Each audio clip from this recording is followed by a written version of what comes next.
Is Carlo against the youth? Is he against those prepubescent test tube merchants? Or is he doing the right thing, trying to slowly usher in Endrick the time traveler? Let's talk about it.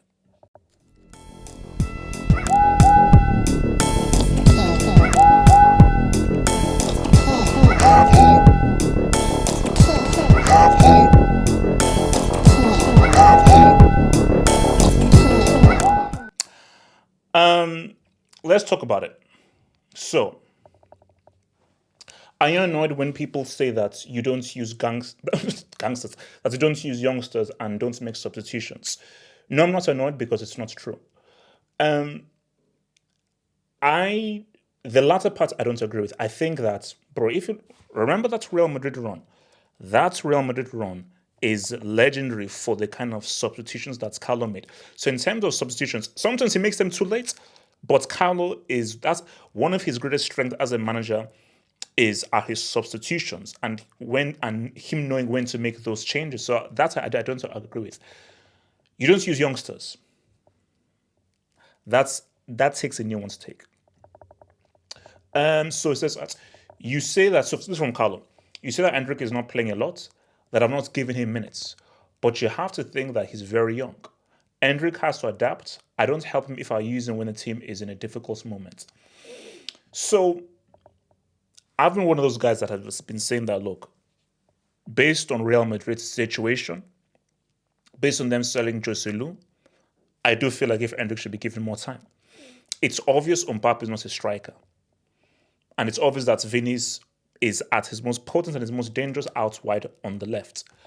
And in Vinny's absence, I think everyone is saying, oh, this is the perfect chance to play Endrick in as a striker, straight through the middle, and have Mbappe on his favorite position, which is the left, something that he can't play when Vinny is available. And what has baffled people is you've gone so far not to play Endrick that you're literally putting Brahim Diaz in that position, something that he has no clue how to freaking play.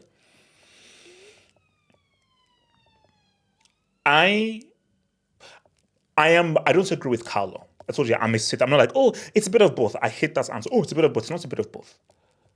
I see where Carlo's coming from, but I feel he's wrong.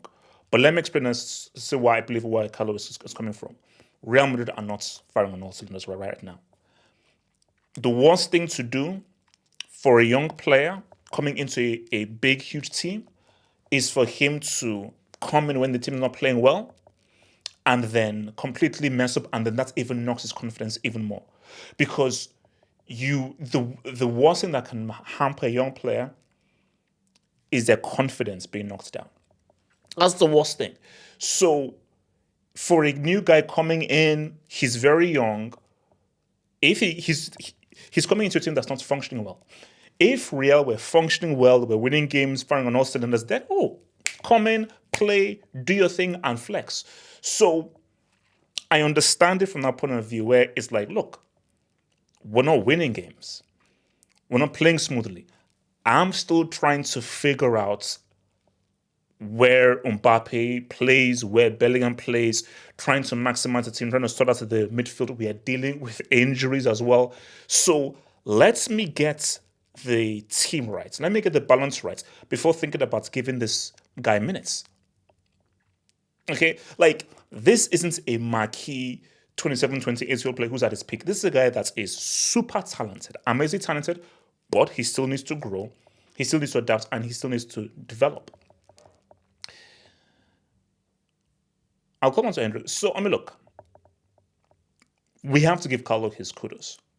A big reason why Vinicius Jr. is one of the best players in the world is Carlo's tutelage, his coaching, his management. So ever since Vini made his debut against Atletico Madrid and up until now, his improvement has been astronomical. Bro, hands up, I was one of those guys who said Vini's not going to make it. Real should cut ties with Vini. He is not Real Madrid quality. He may not even be fully Brazilian. I don't think that this guy can cut that freaking mustard. Fast forward to, he is one of the best players in the world.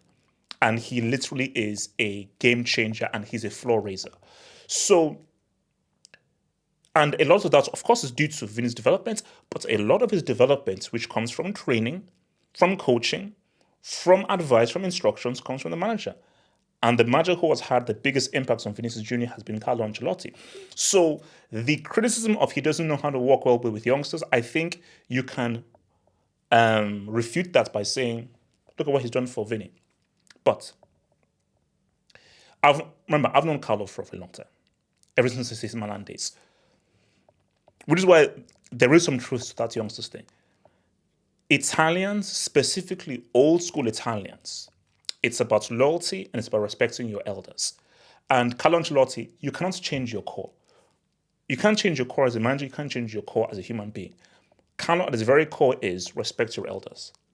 Respect experience, respect those guys who have years in the game.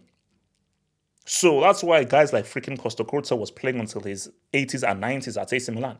So I do feel like if Carlo Ancelotti is, unless you're a truly exceptional young player, truly exceptional, he's going to treat you as a young player and he's not going to throw you into the deep end as a young player. And he's going to rely upon his more experienced, seasoned veterans to say what's up. So Carlo Ancelotti, at his core, he's a veteran merchant. He's a vet merchant, 100%. Shout out to you, Vietnam War. But here's the thing. So this is why I don't fully agree with Carlo's handling of Endrick. It's a different world. It's a different world. And what I will tell Carlo is I believe the best players right now are the 17 to 21, 22 age group. 25 and up, I think they're bombs. Those guys are bombs. Whether what's it called, Bernardo Silva, Leroy Sané, Coman, Martial, failures. But the guys 17 to 2022, Verts, Musiala, Yamal, Bellingham, throw in Endrick, Estevao is coming through. And we're looking at Kubarsi. This crew coming through, can you throw in Camavinga as well? I believe that they are the most talented generation right now. That is truly the golden generation. And I would say to Carlo Ancelotti is, Endrick is ready. He is. Because it's a different world now. So I still feel Carlo Ancelotti is still feeling of the whole thing that, it will knock his confidence, team not playing well. I said, for Carlo, you're disrespecting this young generation, and I don't think you appreciate just how talented this young generation is. And what's the saying? If you're good enough, you're old enough. If you're good enough, you're old enough. Yamal is exceptional. So not everybody's Yamal. Yamal is truly an exceptional talent. But I just feel an example of Yamal is, if you're good enough, you're old enough. And my thing for Carlo is, give him a chance. Throw him in. Because I look at Endrick's body language, and I just look at just the way that he's carrying himself, and I just look at just what he does within those minutes. There is no fear there. There is a fearlessness there. There is nothing of like, oh my gosh, this is Real Madrid, and I'm young, and it's like, give me the ball, let's go. Direct. It's football. Let me ride. I believe in my talents. I believe in my ability. Let me roll. So for Carlo, I just think that, because let's be real, Carlo Ancelotti, I'm sorry, there is no excuse to play Brahim Diaz as striker over Endrick. I mean, there literally is no need to do that. Now, we don't know what happens in training. We don't know how good guys are in training. But I feel that Carlo Ancelotti has to respect these youths. These youths are far better than the youths when he was at his peak. Put it this way. Since I've been watching football, this is probably the most talented young generation that I've ever seen. In terms of how good Yamal is, how good Bellingham is, how good Kubarsi is, how good Musiala is, how good Verts is. In terms of the guys 21 and under or 22 and under, it's probably the best young generation that I think I've ever seen. Now, that may be because of how trash the 25 and up generation is. So obviously, growing up, the 25 and up, those were the best players in the world, and you knew they were good. So maybe because those guys were so good, it sort of overshadowed the young guys, and they were viewed as young guys. So that may be true. But I would still say that all those in the 2000s, in the 2010s, even in the 90s, thinking of the guys 17 and up and 20 and up, I could pick maybe one or two that were, stood out, but I couldn't say there were 4 or 5. There are generally 4 or 5 players, 22 and under, that are amongst the best players in the world in their position. You could make that argument.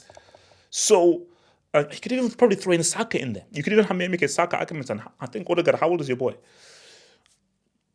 Carlo, trust the youth. Trust the youth. Trust the youth to be able to say what's up. Trust the youth to help you out. And I think if you'd ask Endrick and said, are you ready? Hell yeah, I'm ready. Hell yeah, I'm ready. Throw me in the deep end and let me freaking cook. So, honestly, for Carlo, let your boy cook. Think about becoming a Football Hut member. If you're a desktop merchant, just click on the join button below, over here. Or if you're a mobile phone merchant, just click on the join button below the video over here and join the true elite content crack addicts. Peace.